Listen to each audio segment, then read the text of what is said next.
devote a lot of attention to another competition that is going on through Congress, and that's the so-called YES competition, hashtag YES competition, I should say. YES is the abbreviation for the Young SMR Society. In July, the SMR office made a call for action to any people under 30 who would like an audience, who would like to convey a message at this Congress, to submit a pitch, a 1-minute video.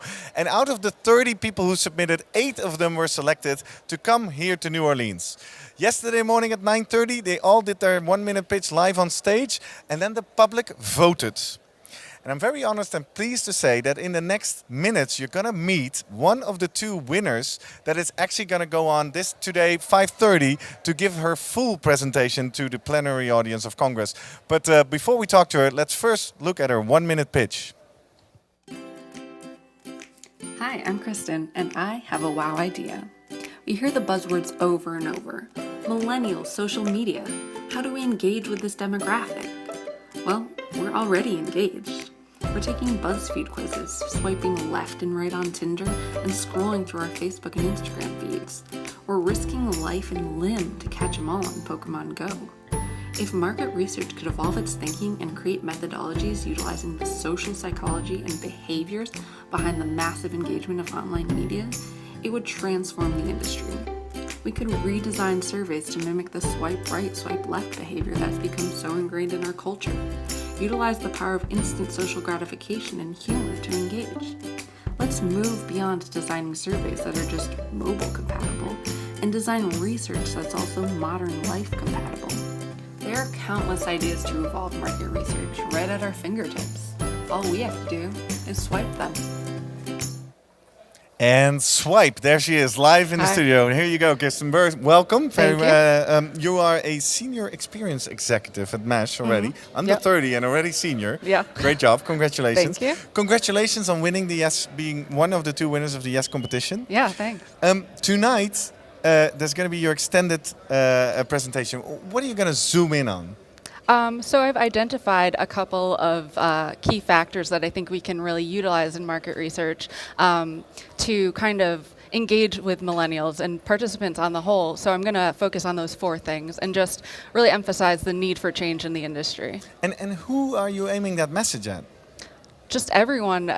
Everyone needs to start thinking about these things differently because we're already starting to alienate millennials a little bit, and the generation following us is going to be even farther out from that. So we need to start making baby steps to engage with our participants, or else we're just going to not have anybody to take the research. Exactly. And in your pitch, you focus a bit on the left and right swiping interface.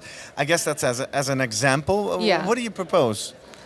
Well, there's behavioral aspects that we can change, like stealing the swipes from Tinder, for example, and also psychological aspects, like the social aspect from Facebook. We're social creatures. We are motivated by what our friends are doing and what our friends think of us. And also psychological factors like instant gratification, like BuzzFeed quizzes, and things that appeal to our ego. So it's threefold, really.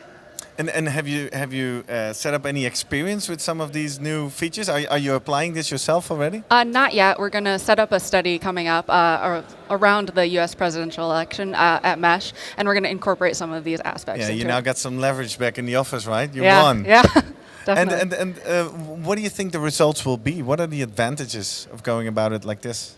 I think it will just make for more engaged participants, and with that will come better data. If I'm engaging with you, you feel more apt to tell me the truth, to give me better data, instead of just saying yes, no, yes, no. You'll explain why you feel that way. You'll feel more of a connection to me as a researcher.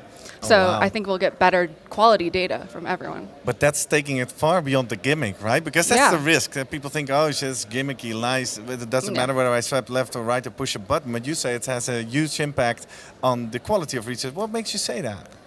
Well, I think that just asking the 5-point scale over and over again is a little bit boring, and it takes itself very seriously. And if we stop taking ourselves seriously, we'll stop alienating people, because I think it's a bit alienating with all the formal language. Mm-hmm. So if we talk to people more colloquially, they'll talk to us more colloquially, and just from there, it might not work, but I think that it's worth taking a chance. This is your vision, Yeah. right? And Yeah. now you're going to work out an experiment. Yeah. I don't know if you just heard Kristen Luck, but I think you should do a lot of experiments with that. Write a paper on it and make sure Kristen can make her 50-50 cut as a female speaker at the next Okay. Congress in Yeah, Amsterdam. definitely. Right? Good luck at 5:30. If you're interested to watch your pitch, it's on Channel 1. Okay. Okay, Yeah. thanks Thank you very so much, Kristen.